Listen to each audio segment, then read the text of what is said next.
여러분, 이걸 오늘날 우리의 예배에 적용해 본다면 하나님께 나와 예배하는 것은 우리가 하나님께 가까이 나아가는 일입니다. 우리는 동물을 희생시키지는 않지만 십자가에서 모든 죄의 제물이 되어주신 예수님의 희생을 통하여 우리의 죄가 용서받고 하나님께 나아갈 수 있게 된 것이죠. 그에 대한 감사와 감격으로 우리는 하나님 앞에 나와 예배해야 하는 것이죠. 그게 바로 코르반의 예배인 것. 근데 예배가 부담스럽고 교회에 나오는 것이 의무감과 짐이 된다면 그것은 코르반의 예배가 아니라 sacrifice의 예배인 것. 내가 남들처럼 쉬어야 하는 날에 혹은 놀러 가야 하는 날에 예배를 드리러 나오는 것, 물론 그것을 포기하고 나온 것도 대단한 일이고 하나님 보실 때는 그것도 헌신이라고 할 수 있지만 내 시간을 포기하고 희생하여 의무감으로 나왔다고 생각한다면 그것은 코르반의 예배는 될 수 없다는 것.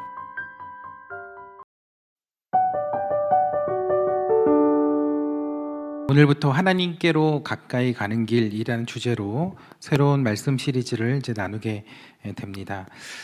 이번 시리즈는 이제 앞서 보신 영상처럼 영상이 너무 순식간에 또 지나갔죠. 어차피 뭐 오늘 한번 요거를 듣는다고 해서 다 아시는 건 아니기 때문에 저희가 이제 이 5가지 제사에 대해서 5주에 걸쳐서 여러분과 말씀을 또 이 시리즈로 이제 나누게 됩니다. 오늘은 이제 그 제사에 대한 이 계관에 대한 이야기를 좀 나누려고 하고 다음 주부터 이제 번제에 대한 이야기들을 나누려고 하는데, 지난 3월에는 레위기 23장에 나오는 여호와의 절기 7가지 절기에 대해서 우리가 이제 말씀을 나누었습니다. 이번 달에는 레위기 1장에서부터 7장까지 나오는 구약 시대의 5가지 제사에 대한 이야기들을 이제 5주 동안 함께 나누려고 합니다. 근데 제가 이제 제사에 대한 이야기를 나누기에 앞서서 레위기에 대한 이야기를 먼저 짚고 넘어가야 할 것 같습니다. 여러분들 레위기를 읽어 보셨습니까? 레위기를 넘어가셨습니까?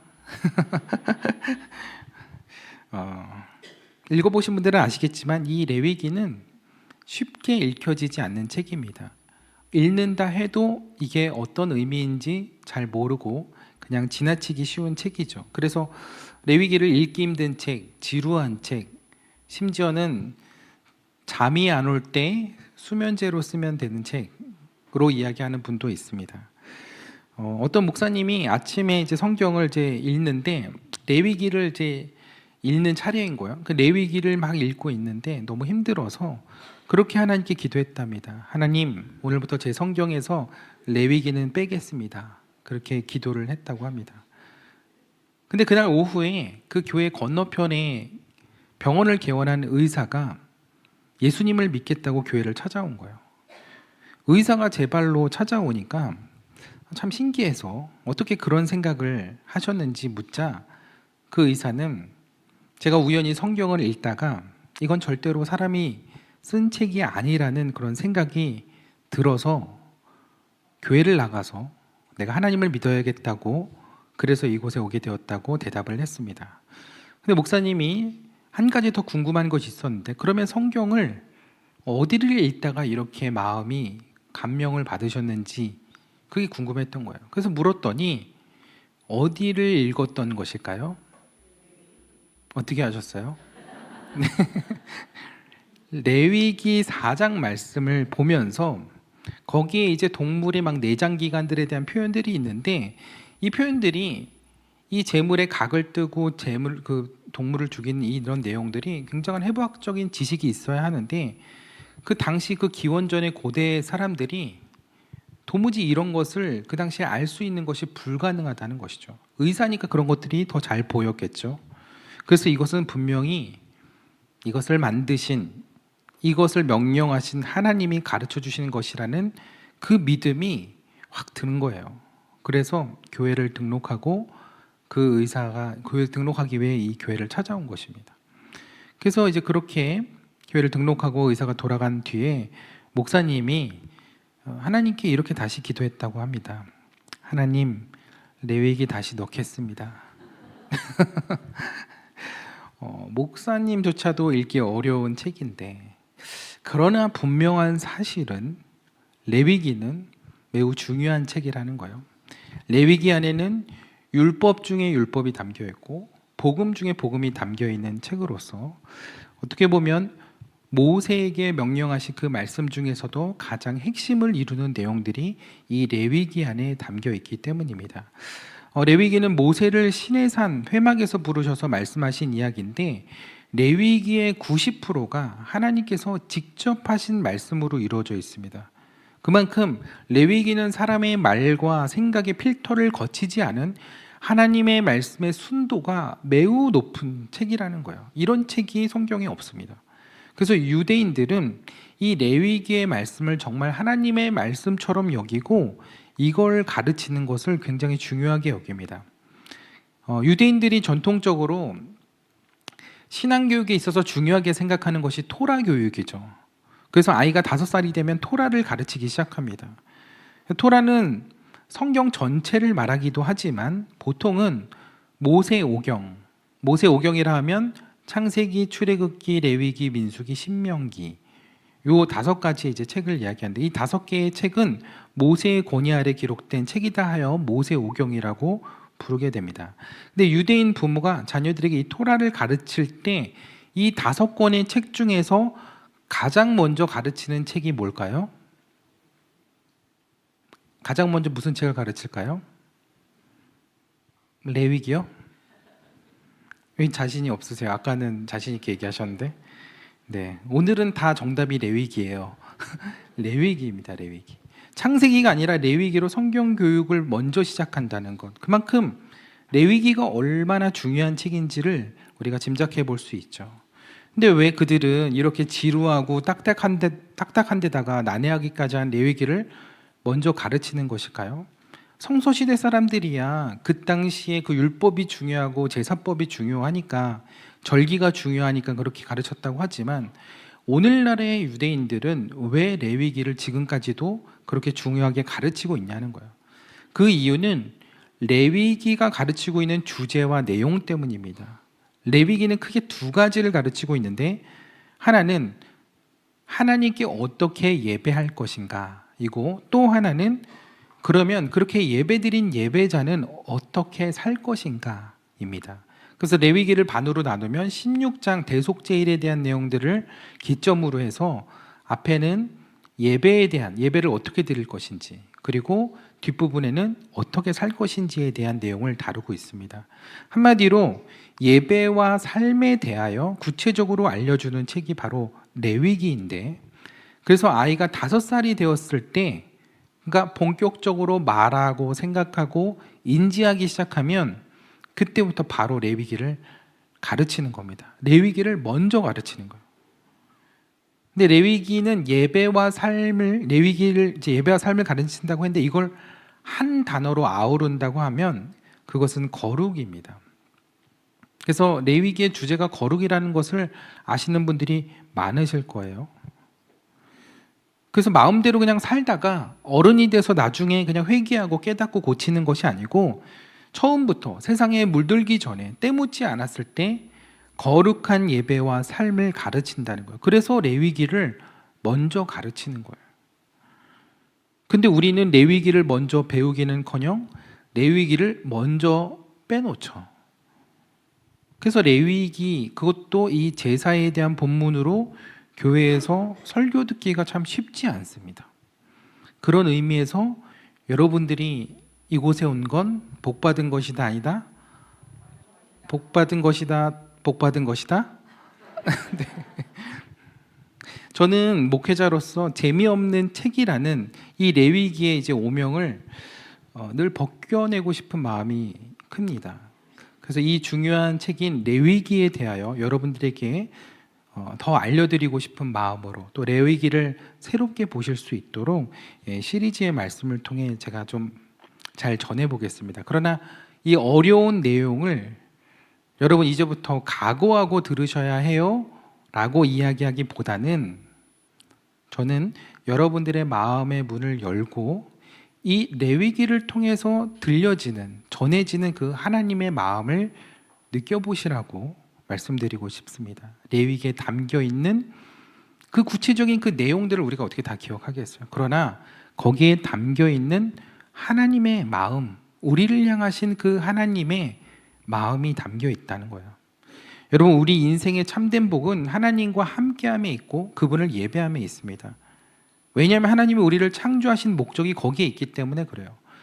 우리가 하나님 안에 거하고 그분의 이름을 높이고 그분을 예배하도록 우리를 창조하셨어요. 우리를 창조하신 목적이 하나님을 예배하게 하기 위함입니다.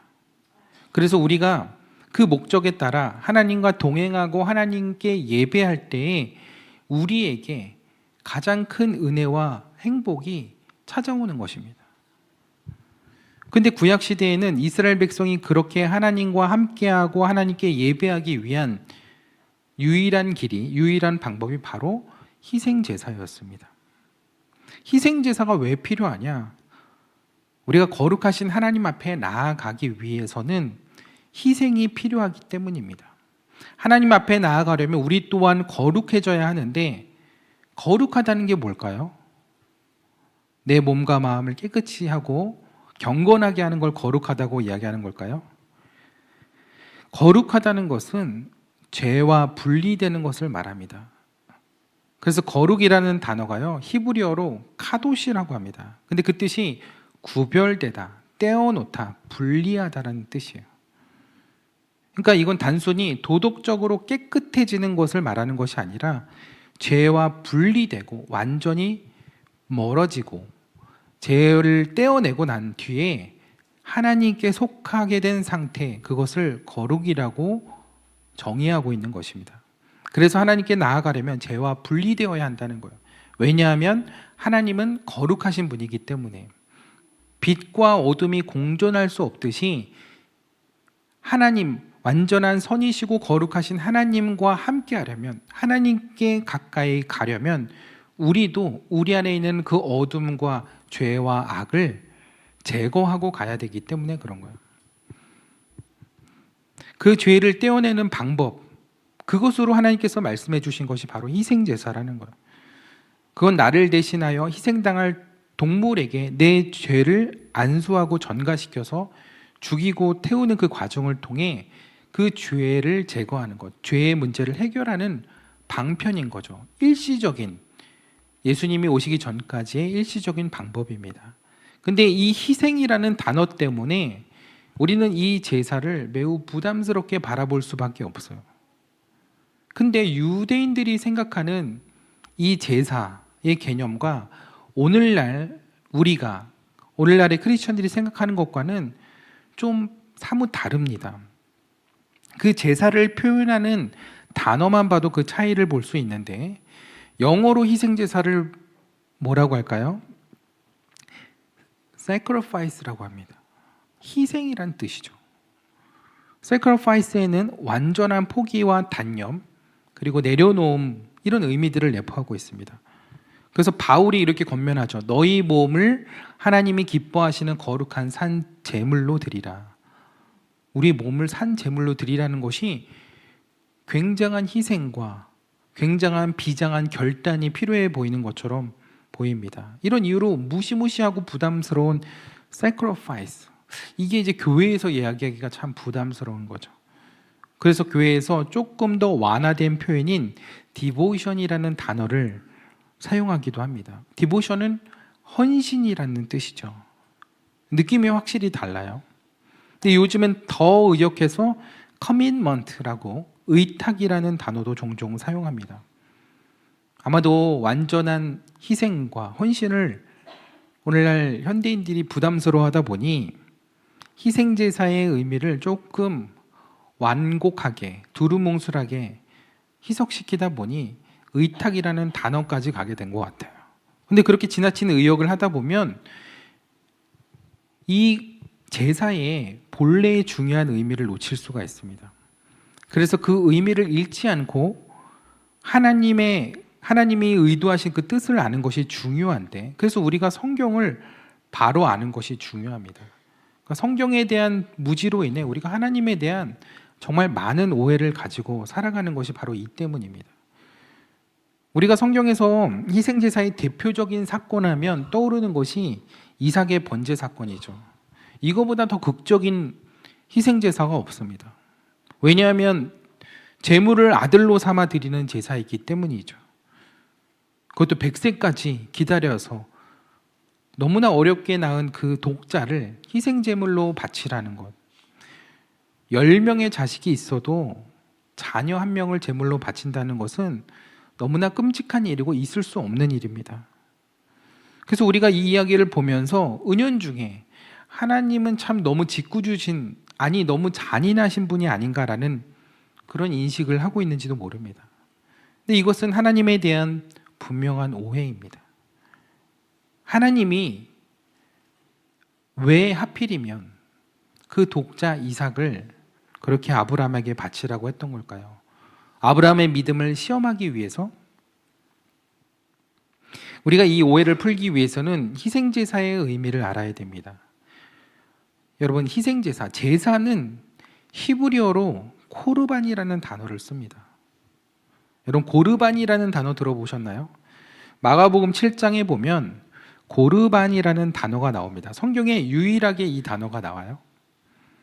여기서는 하나님께 드림이 되었다라고 설명을 하는데, 코르반이 제사를 의미하기도 하고 제물을 의미하기도 합니다. 그래서 마가복음은 제물의 의미로 하나님께 드림이 되었다라고 설명을 한 것 같아요. 그런데 이 설명이 코르반의 원뜻을 잘 설명하지 못합니다. 왜냐하면 코르반의 원래 의미는 카라브라는 말에서 파생되었기 때문에, 카라브라는 단어의 뜻이 뭐냐면요, 가까이 다가가다라는 뜻이에요. 코르반은 하나님께 가까이 가는 예식이라는 뜻이에요. 제사를 코르반이라는 의미로 부르게 된 이유, 그것은 제사가 죄를 지음으로 하나님으로부터 멀어졌던 사람이 하나님께 가까이 갈 수 있게 하는 예식, 그 방법, 그걸 코르반이라고 하는 거예요. 그래서 유대인들은 제사, 코르반이라고 하면 어떤 동물을 죽이고 희생하고 이런 걸 떠올리기 전에 내가 하나님께 가까이 갈 수 있구나, 하나님의 은혜의 날개 아래 내가 다가갈 수 있구나, 그런 기대와 설레임을 가지게 된다는 거죠.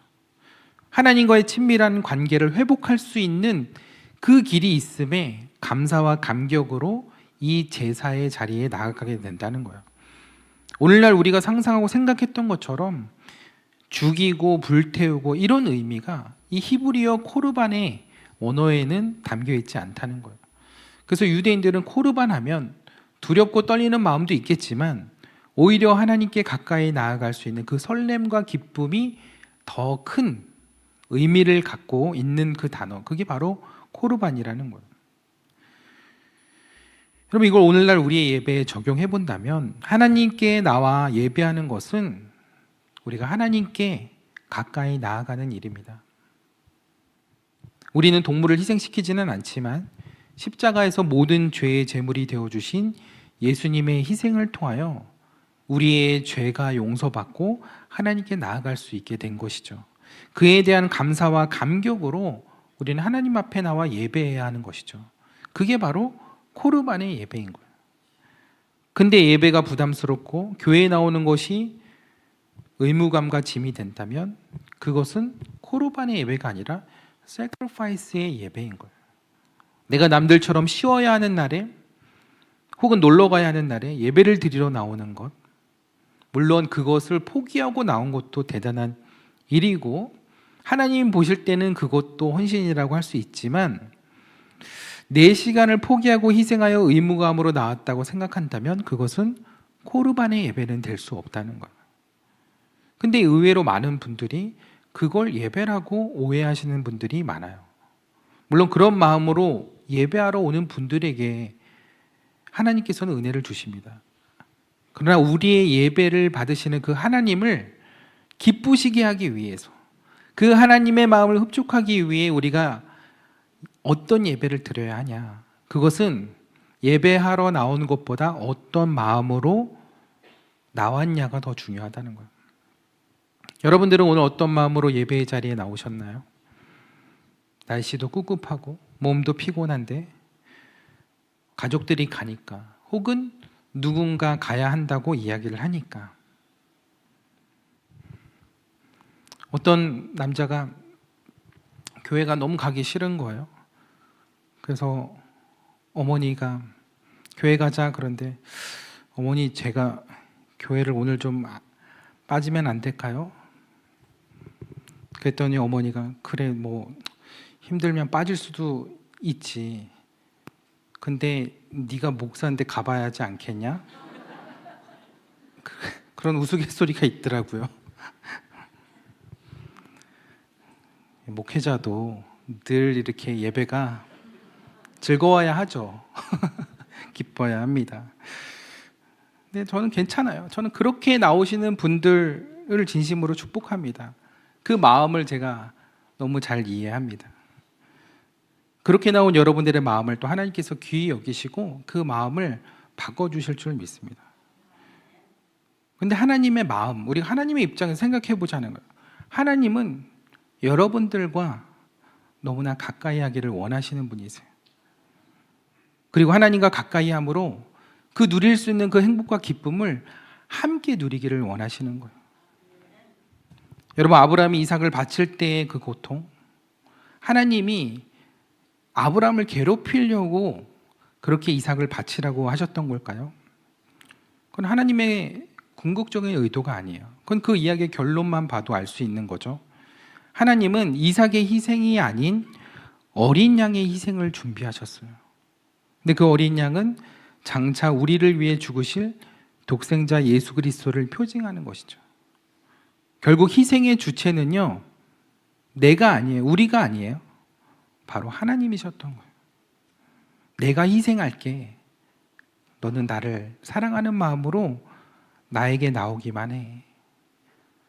아브라함의 외아들이 아닌 하나님 자신의 외아들을 죽여서까지 우리와 함께 하기를 원하시고 우리와 가까이 하기를 원하시는 것, 그게 하나님의 마음이라는 거죠. 그래서 이삭의 번제 이야기의 반전은 거기에 있는 거예요. 여러분, 당시 고대 사회에 흥행했던 대표적인 종교 제사 중 하나가 인신제사였습니다. 인신제사가 뭐예요? 인간을 신에게 제물로 바치는 제사. 아브라함이 살던 당시에 가나안 땅에는 이 인간 제사가 성행을 했습니다. 그 중에서도 어린아이를 잡아 바치는 제사가 최고의 제사로 여겨졌습니다. 그래서 레위기 18장 21절에 보면 이런 관습에 대해 하나님이 말씀을 하셔요. 너는 결단코 자녀를 몰렉에게 주어 불로 통과하게 함으로 내 하나님의 이름을 욕되게 하지 말라. 이렇게 하지 말라고 하신 것은 이런 일이 있었다는 거죠. 자주 있었어요. 이삭의 번제도 어린아이를 불에 태워 제물로 바친 가나안 원주민들의 풍습과 연관이 있습니다. 그래서 아브라함도 하나님이 그런 가나안의 신들처럼 그것을 원하는가 보다 하는 생각이 들었을지 몰라요. 당시의 가나안 원주민, 특히 암몬족 속들은 그들의 신인 몰록에게 어린아이를 불에 태워 제사를 지냈습니다. 너무나 끔찍하죠. 불로 지나가게 해서. 근데 이 잔인하고 가혹한 제사를 아무 때나 드리는 것은 아니고 국가적 재난이나 해결할 수 없는 어려운 일을 만났을 때 특별히 드리는 특별 제사였던 거예요. 예를 들어 비가 오지 않거나 홍수가 나거나 전쟁이 나거나 나라에 큰 재난이 일어날 때 이것들이 신의 노여움이라 생각하고 그 노여움을 달래기 위해 아이를 제물로 바친 거예요. 순수한 영혼을 이렇게 바치기 위해서. 그게 가나안 땅에서의 원주민들과 그들이 믿는 신과의 관계였던 거죠. 여러분, 이런 풍습은 우리나라 사람들에게도 낯설지 않죠. 여러분들이 잘 아시는 그 심청전 이야기는 험한 바다의 노여움을 달래기 위해 심청이를 인간 제물로 드린 이야기잖아요. 제가 저희 그 큰아이가 아주 어렸을 때 어린이집에서 책을 빌려왔는데 그 책 제목이 에밀레 종이에요. 근데 그 책을 가져와서 저한테 읽어달라는 거예요. 여러분, 에밀레 종이 뭔지 아시나요? 지금도 이제 경주에 가면 이 종이 있는데, 에밀레 종은 그 통일 신라 시대에 경덕왕이 아버지 그 성덕왕의 공덕과 그 공덕을 기리고 나라의 그 번영과 안녕을 위해 만든 굉장히 큰 범종입니다. 근데 이 종에 얽혀 있는 그 전설이 되게 유명하죠. 이 종을 만드는 장인이 처음에 이렇게 계속 종을 만드는데 맑은 소리가 나지 않는 거예요. 근데 그 종이 만들어지고 있는 그 봉독사의 주지 스님이 어느 날 밤에 꿈을 꾼 거예요. 그리고 이런 음성을 들어요. 그 종을 만들 때 순수한 영혼, 즉 아이를 넣어서 만들어야 한다으 하면서 그런 음성을 들은 거예요. 근데 그때 마침 시주를 받으러 간 어떤 가정이 있었는데 그 가정에 아이를 제물로 하여 그 아이를 샘물에 녹여 종을 만들게 됩니다. 그리고 나니까 그 종에서 정말로 맑고 깊은 소리가 나는 거예요. 그래서 그 종이 땡 이런 소리가 나야 하는데 마치 그 소리가 좀 다른 종과는 다르게 애미 때문에 엄마를 마치 원망하듯이 부르는 그런 소리가 난다고 하여 에밀레 종이라 부르게 되었다는 전설 따라 삼천리 같은 그런 이야기를 여러분들이 들어보셨을 거예요. 그런 내용이 저 책에 담겨 있습니다. 근데 이 책을 가져와 가지고 저한테 읽어달라고 하는 거예요. 근데 읽어주는 게 되게 읽어주는 건 어렵지 않지만 이걸 설명해 주는 게 그 큰 아이가 지금 5살 때였는데 이걸 설명해 주는 게 어려워요. 제가 웬만한 책은 되게 성대모사 하면서 이렇게 잘 각색해서 이렇게 읽어주는데 이거 설명해 주는 게 쉽지가 않더라고요. 그림부터가 막 부처님의 막 스님이 막 엄청 많이 나오니까 막 불상 이게 뭐냐, 뭐 여기 있는 아저씨들은 왜 다 머리카락이 없냐, 막 이런 거 막 붙어 해가지고 이 다른 종교에 대해서 설명해 주는 게 쉽지 않더라고요. 근데 결정적인 건 에밀레는 왜 죽였냐고, 왜 그 아이를 거기에 넣어서 종을 만들었냐고 했는데 참 그것을 이해하도록 설명해 주는 게 쉽지 않더라고요. 그래서 대충 얼버무리고 이런 책은 다음부터 빌려오지 말라고 기독교 책만 빌려 하면서 다른 책으로 그냥 얼버무리면서 넘어갔는데 이제는 이제 큰아이가 한국사를 공부하면서 그 의미를 이제 이해하겠죠. 근데 참 희한하게도 어느 문화에나 이런 고대 사회에는 이 인신 제사라는 것이 다 있었습니다. 마찬가지로 성경의 그 아브라함 시대에도 그런 종교 문화가 있었다는 거죠. 근데 성경은 그에 대한 입장을 분명히 하고 있습니다. 인신 제사가 창조주 하나님의 이름을 모독하는 일이며 결코 하나님이 기뻐하시는 제사가 아니라고 분명히 이야기를 하고 있습니다. 왜냐하면 인간을 제물로 삼는 것, 즉 하나님의 형상을 따라 가장 존엄하게 만들어진 인간을 제물로 삼는 것, 그것은 창조주 하나님의 뜻에 어긋나는 일이었기 때문입니다. 즉 사람을 제물로 삼는 건 창조의 목적과 맞지 않다는 거예요. 그런데 그런 일들이 아브라함 시대에 빈번하게 있었고, 그래서 하나님께서는 이 이삭의 번제 사건을 통하여 보여주신 거예요. 이렇게 제사를 드리라고 명령을 하셨지만 멈추라고 하시고, 당시에 횡행하던 그 끔찍한 인간 제사를 폐지하시고 동물 제사로 대체하신 거예요. 그게 이삭의 번제 사건인 겁니다. 우리는 이 사건을 통해서 두 가지 사실을 깨닫게 되는데요. 첫째는 하나님이 우리를 얼마나 사랑하신지를 알게 됩니다. 그리고 두 번째는 우리가 얼마나 가치 있는 존재인지를 알게 됩니다. 그래서 당시에 횡행하던 그 인신제사를 받던 그 신들과 달리 하나님은 우리 인간을 누구보다 존귀하게 여기시고 사랑하시고 가치 있는 존재로 만드신 창조주 하나님이심을 이 사건을 통해서 보여주신 거예요. 그리고 하나님은 이 두 가지 사실을 증명하시기 위해 어린 순양을 약속으로 주시고 그 약속의 실체이신 예수 그리스도를 마침내 이 땅에 보내주십니다. 이제는 이 동물 제사도 필요 없다. 이제는 예수님의 영원한 제사, 이 한 번의 제사로 너희들의 모든 죄가 해결될 것이다. 그러면서 우리가 죽어야 할 그 자리에 당신의 외아들 어린 양 대신 그 예수 그리스도를 못 박으신 거죠. 그것이 예수 그리스도의 십자가 사건인 거예요.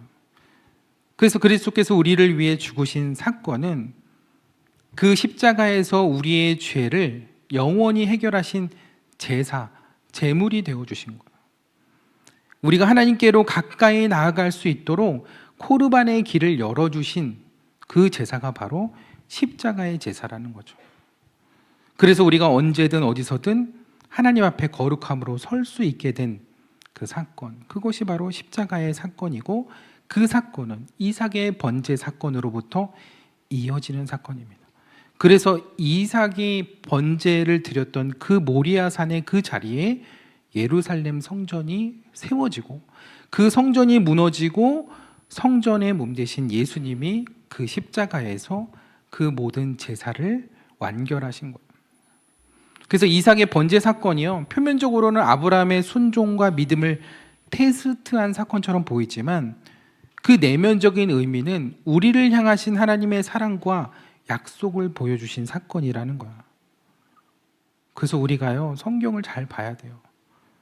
하나님은 우리를 테스트하려는 분이 아니에요. 그것을 통해서 하나님의 더 깊으신 사랑을 깨닫게 하시려는 거예요.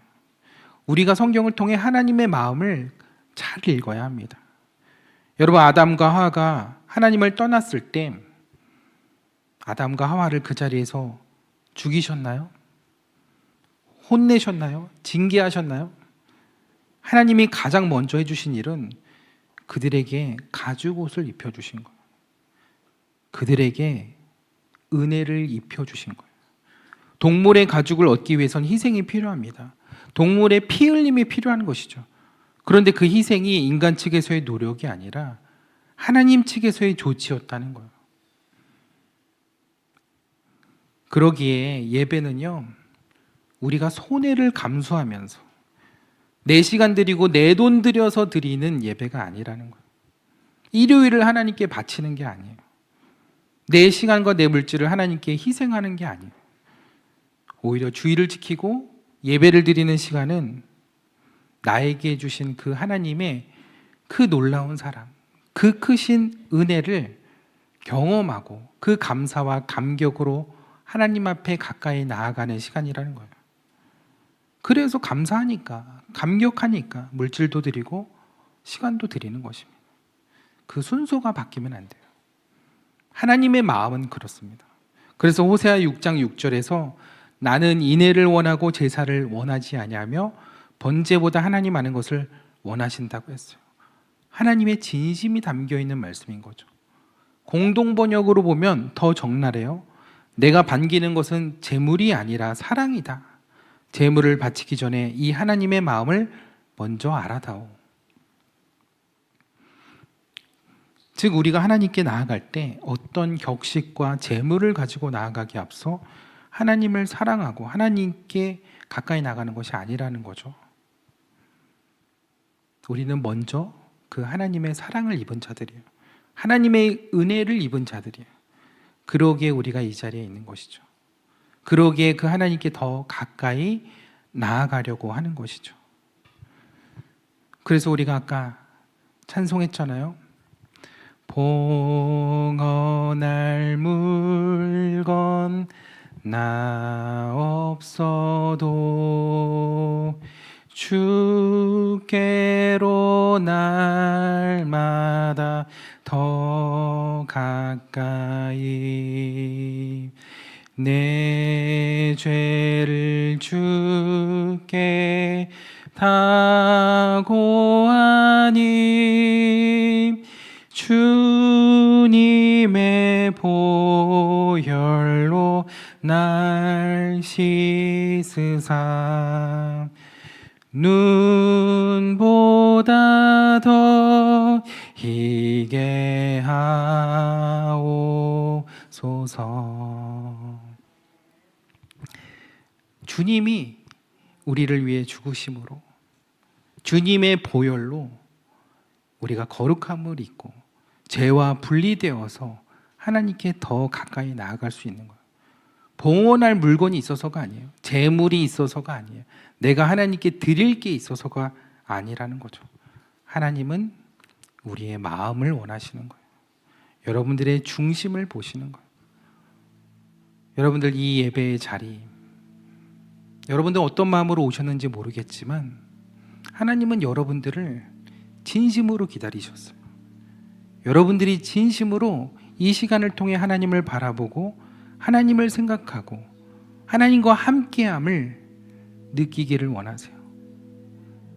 그러니 이 예배의 자리 가운데 우리가 하나님을 바라보지 않는다면, 하나님을 생각하지 않는다면 지금 이 예배는 누구를 위해서 드리고 있는 걸까요? 삶과 현실 가운데 내 소원과 내 기도 제목들 잔뜩 들고 나와서 주님 들어주세요. 안 들어주시면 저 교회 안 다닐 거예요. 이런 마음이라면 하나님은 참 많이 슬프실 것 같아요. 하나님은 인애를 원하세요. 우리의 사랑하는 마음, 우리와 사랑의 교감을 나누기를 원하시는 그 마음, 그게 하나님의 마음인 거죠. 그래서 주일에 교회에 나와 예배 드렸으니 됐다가 아니라 하나님과의 그 친밀함을 유지하고 계속 갖기를 원하신다는 거예요. 하나님의 마음은 그거예요. 여러분들에게 뭐 큰 걸 바라는 게 아니에요. 하나님은 사랑이시고 우리와 함께 하시기 위해서 우리를 위하여 모든 것을 내어주신 하나님이신 줄 믿습니다. 우리가 이제 앞으로 한 달 동안 그 이야기를 할 거예요. 그래서 구약의 5가지 제사, 번제서부터 해서 소제, 화목제, 속제제, 속건제 이야기, 그게 어떤 제사법을 공부하는 게 아니라 그 제사를 통해 전해지는 그 하나님의 마음을 알아가고 또 그것을 통해 우리가 회복해야 될 진실된 그 예배가 회복되는 그런 은혜가 있게 되기를 축복합니다. 그래서 여러분들의 코르반의 삶으로 하나님께 더 가까이 나가는 그런 은혜와 응답이 있는 우리 또 이 레위기의 말씀을 나누는 그런 시간이 되기를 주님의 이름으로 축원합니다. 주님은 우리를 그렇게 기다리셨는데 우리는 그런 주님의 마음을 알지 못하고 주님께서 우리에게 요구하는 것만 기억하며 우리의 마음과 중심을 들이며 주님 앞에 더 가까이 나가지 못했음을 고백합니다. 주님, 우리가 받은 은혜를, 우리가 받은 그 사랑을 기억하게 하여 주옵소서. 우리와 함께하기를 원하시는 그 주님의 마음을 알기 원합니다. 우리에게 더 가까이 오기를 원하시는 그 주님의 마음을 원하기 원합니다. 내가 다시금 주님의 이름을 부르며 주님 앞에 나아가기를 원하오니 우리의 삶을 주님 거룩하게 바꿔주시고 주님 앞에 믿음으로 나아갈 수 있는 우리 믿음의 삶, 믿음의 걸음, 거룩한 걸음 될 수 있도록 주님 인도하여 주옵소서. 다시금 우리의 중심을 들이며 주님 앞에 나아가기를 원합니다. 우리의 삶을 온전히 기쁨으로 하나님 앞에 드리기를 원합니다. 우리가 하나님 앞에 나아가는 그 길에 예수 그리스도의 십자가의 은혜를 붙들며 나아가오니 우리가 그 주님의 이름을 부르며 나아갈 때 하나님께서 임재하여 주시고 우리를 만나 주실 줄 믿습니다. 하나님을 가까이 하라, 그리하면 내가 너희를 가까이 하리라 하셨으니 우리가 하나님을 가까이 하는 그 자리에 주님의 이름을 부르며 우리 이 시간 주여 한번 부르짖고 함께 기도하겠습니다. 주여.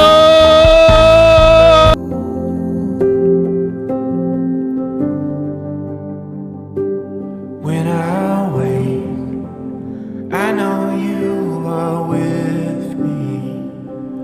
In the dark, I can almost see you clearly. Every day, you're singing over me like water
hold